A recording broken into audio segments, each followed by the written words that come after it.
I avoided telling anyone about the foot connection for almost a year. Not because the evidence was weak, because it sounded ridiculous. A 45-second press on the bottom of your foot, replacing what Botox does to your forehead. Who would take that seriously? I certainly didn't the first time someone walked me through it. I pressed my thumb into the sole of my foot, held it there, and felt something shift in the back of my skull that I could not explain. That sensation bothered me for weeks. It didn't fit any model I was comfortable with, and eventually I stopped trying to make it fit and started investigating why it happened at all. What I found reorganized how I think about facial tension, and it starts with a question that most people in this field are not asking. The question is not how to relax the face. The question is why the face is tense in the first place, and whether the source of that tension is even located in the face. There are two competing models for how facial tension works, and they lead to completely different interventions. The first model treats the face as a self-contained unit. Expression lines, forehead tension, jaw clenching, these are facial problems with facial solutions. Botox works within this model. It's a neurotoxin, a purified protein that blocks the chemical signal between a nerve and a muscle. When you inject it into the forehead, the muscle that pulls the skin into furrows can no longer contract fully. The lines soften. It works, genuinely. The results are visible within days and last 3 to 4 months. Fillers operate on a similar assumption. The face has lost volume with age, so you add volume back. Hyaluronic acid, calcium hydroxylapatite, injected beneath the skin to restore the contour that gravity and time have taken.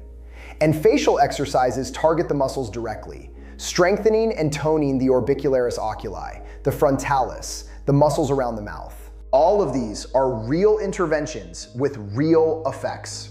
I am not dismissing any of them. The word I keep coming back to, though, is surface. No, that's not precise enough. The word is local. Every one of these interventions assumes the problem is where the symptom is. The forehead furrows, so you treat the forehead. The jaw clenches, so you treat the jaw. The cheeks lose volume, so you fill the cheeks. It's logical, it's intuitive, and it may be addressing a consequence while ignoring a cause. The second model doesn't start at the face. It starts at the feet, specifically at the thick sheet of connective tissue on the sole of your foot, a structure roughly the size and shape of a heavy insole that connects your toes to your heel bone. In plain language, it's the pad on the bottom of your foot. You can feel it right now if you press your thumb into the center of your arch. Notice the density of that tissue. Notice how it resists your thumb differently than, say, the skin on the inside of your wrist. That density is not random. That tissue is load-bearing. It absorbs the impact of every step you take, and it transmits force upward through a continuous system of connective tissue that does not stop at your ankle, does not stop at your knee, does not stop at your hip, and does not stop at your skull. This is where the two models diverge into completely different territories. Model A says the face is the problem and the face is the solution. Model B says the face might be the last link in a chain and the first link is under your foot. For most of human history, feet were not encased in rigid, flat-bottomed containers. This is something worth sitting with for a moment because the implications are significant. Traditional communities in parts of East Asia developed walking paths made of smooth river stones, specifically because walking barefoot over varied surfaces was understood to benefit the whole body. In West Africa, particular foot pressing techniques have been practiced for generations, not as reflexology in the modern commercial sense, but as a form of whole body maintenance that predates any understanding of fascial anatomy. These practices didn't emerge from research papers. They emerged from observation across centuries. People noticed that when the feet were cared for in certain ways, the body above the feet changed, the face included. The temptation is to dismiss this as folk medicine. The more interesting move is to ask what the tissue is actually doing that could explain why these traditional practices produced real observable effects. The answer lives in a substance you've probably never heard described this way: Between every cell in your connective tissue, there's a gel-like material. Not liquid, not solid. Gel. Think of it the way you'd think of soil in a garden. When soil has the right amount of moisture, it's soft, responsive, and it lets roots move through it freely. When that same soil dries out, it becomes hard, cracked, and resistant. Nothing moves through compacted soil without force. The gel in your connective tissue behaves the same way. When it's hydrated, the tissue is supple, it slides, it glides, it transmits force smoothly from one region to another. When it dehydrates, it stiffens, it becomes resistant, and the tissue around it has to work harder to perform the same movements, which creates a resting state of increased tension that you experience as tightness, stiffness, and eventually visible lines on your face. Now I want to connect those two ideas because the connection is the entire point of this video. The sole of your foot bears more sustained compression than any other tissue surface in your body. More than your back, more than your shoulders. Your feet carry the full weight of your body pressed against a flat, rigid surface inside a shoe for 10, 12, sometimes 14 hours a day. That's 14 hours of continuous compression on the gel-like substance in your plantar tissue. And what happens to gel under sustained compression? It loses water. It dehydrates. It stiffens. The tissue becomes less a flexible pad and more a rigid plate. Here's where the cascade begins. That rigid plate doesn't only affect your foot. It affects every tissue that's physically continuous with it. And the tissue running up the back of your body is physically continuous. Your sole connects to your calf. Your calf connects to the back of your thigh. The back of your thigh connects to your lower back. Your lower back connects along your spine. Your spine connects to the base of your skull. And the tissue at the base of your skull wraps over the top of your head and attaches to your forehead. One continuous sheet. When the lowest point of that sheet stiffens, every point above it is held at slightly higher resting tension. Not dramatically, slightly. But slightly, sustained over months and years, is enough to deepen expression lines, tighten the jaw, and compress the tissue around the eyes in ways that no amount of Botox will permanently resolve. Because Botox is addressing the end point, while the root stays rigid. I should be careful about how far I take that claim. The amount of contribution from the plantar tissue versus local facial muscle tension versus other factors is not something I can assign a clean percentage to. What I can say, based on working with this approach consistently, is that releasing the sole changes something measurable in the face for a significant majority of people who try it. The degree varies, the timeline varies, but the direction is consistent. The video you're watching right now walks you through one release, one exercise, one specific location, 45 seconds.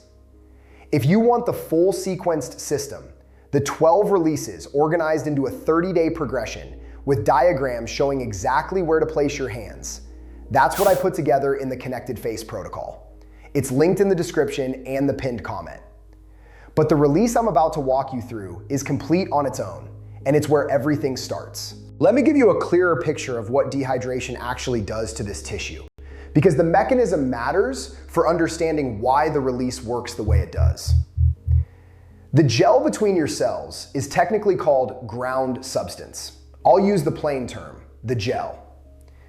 When your sole is pressed flat against a rigid surface for hours, the water molecules in that gel are slowly squeezed out.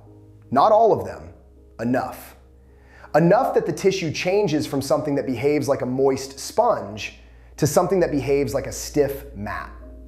You've felt this if you've ever gotten out of bed in the morning and your first few steps felt rigid, almost painful, along the bottom of your foot. That morning stiffness is your plantar tissue in its most dehydrated state. After a few minutes of walking, some of that water is pressed back in through the mechanical action of your steps, and the tissue softens slightly. But it never fully rehydrates from walking on flat, hard floors. The loading pattern is too uniform. The gel needs varied pressure, not constant compression, to pull water back in effectively. Think about this from a gardening perspective again. If you have a patch of compacted clay soil, you don't fix it by driving a tractor over it repeatedly in the same tracks. That's uniform compression. You fix it by aerating it, by inserting something into the soil at different angles and different depths, creating channels for water to flow back into the compacted layers.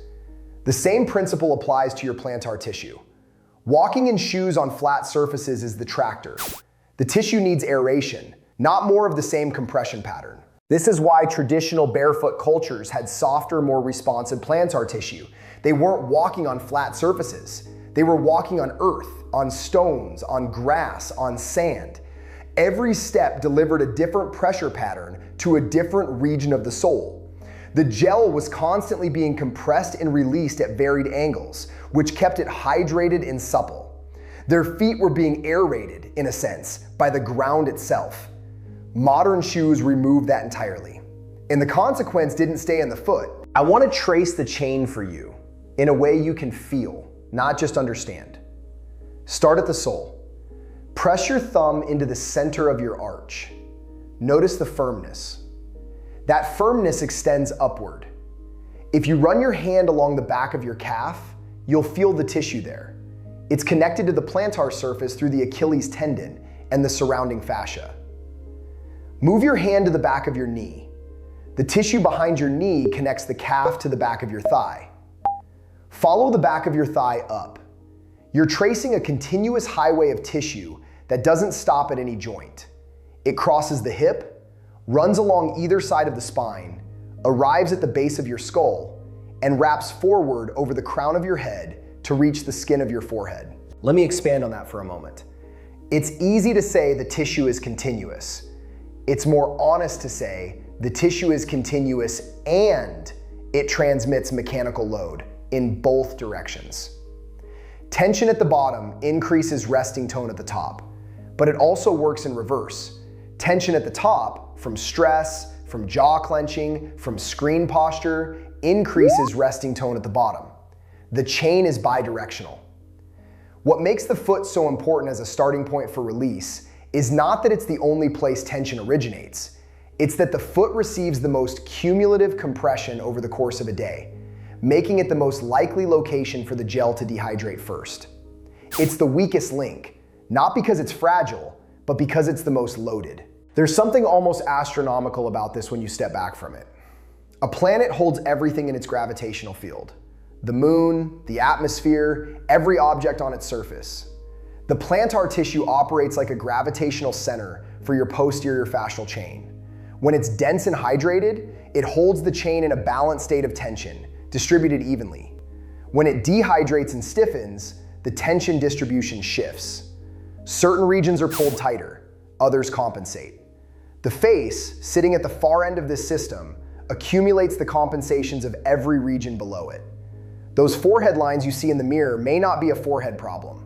They may be a gravitational distortion, a consequence of the chain's anchor point losing its capacity to distribute tension evenly. Conventional interventions paralyze a muscle at the endpoint. Fillers pad the space beneath the endpoint. Facial exercises strengthen the endpoint. None of these address the anchor point. None of them ask why the tension arrived at the face in the first place. And none of them can produce a lasting structural change while the root system remains rigid. It's like trimming the brown leaves off a plant while ignoring that the soil is bone dry. The new leaves will brown too. They have to. The problem is below the surface. I want to be precise about what happens when you release the sole. The word release gets used loosely, so let me describe the mechanics. When you apply sustained pressure to the plantar tissue for 45 seconds, 3 things happen in sequence. First, the mechanical pressure pushes water molecules back into the dehydrated gel. This is not theoretical. It's fluid dynamics at a tissue level. Pressure creates a gradient, and water moves along the gradient into the compressed region. Second, as the gel rehydrates, the tissue's resistance to deformation drops. It becomes softer, more pliable. Third, and this is the part that travels, the reduced stiffness in the plantar tissue decreases the resting tension in the entire posterior chain. The calf relaxes slightly. The hamstring eases. The lower back softens. The tissue at the base of the skull releases its grip. And the forehead, that final link, loses some of the tension that was pulling it into furrows. 45 seconds. Not 45 minutes, not a weekly appointment. 45 seconds of sustained pressure on one specific area of your soul. And the tissue chain responds from the ground up. Let me walk you through exactly how to do this so there's no ambiguity. You need something firm and round. A lacrosse ball is ideal. A golf ball works if you want more intensity. A tennis ball is too soft. It deforms before the tissue does, and you lose the pressure gradient. If you have none of those, your own thumb works, but your thumb will fatigue before the tissue fully responds. The ball is better. Place the ball on the floor.